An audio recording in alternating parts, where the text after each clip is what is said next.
আসসালামু আলাইকুম। সম্মানিত দর্শক, আমি আমার এই প্লটে পেঁয়াজের চারা লাগিয়েছিলাম। তো ছায়াযুক্ত স্থান হওয়ায় এখানে পেঁয়াজের তেমন একটা ফলন হয় নাই। দেখেন, পেঁয়াজগুলো তেমন বড় হয় নাই।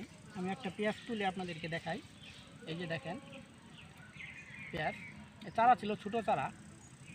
তো একটা বিষয় যেটা যে ছায়াযুক্ত স্থানে কেন ফসল ভালো হয় না। আপনারা অনেকেই জানেন যে উদ্ভিদ কিন্তু সূর্য থেকে খাদ্য গ্রহণ করে। উদ্ভিদের দেহে একটা ক্লোরোফিল নামে একটা পদার্থ রয়েছে, যার ফলে উদ্ভিদ সূর্য থেকে নিজের খাদ্য নিজেই তৈরি করতে পারে। তো এই জন্যই মূলত যেহেতু ছায়াযুক্ত স্থানে তেমন রোদের আলো পড়ে না, তাই উদ্ভিদ তেমন খাদ্য পায় না। আর স্বাভাবিক অর্থেই খাদ্য না পেলে উদ্ভিদের বাড়ন্ত কম থাকে, ফলন কম দেবে, এটাই স্বাভাবিক। তো এই জিনিসটাই আপনাদের সাথে শেয়ার করতে মন চাইলো, তাই শেয়ার করলাম। তো ভালো থাকেন, সুস্থ থাকেন। আসসালামু আলাইকুম।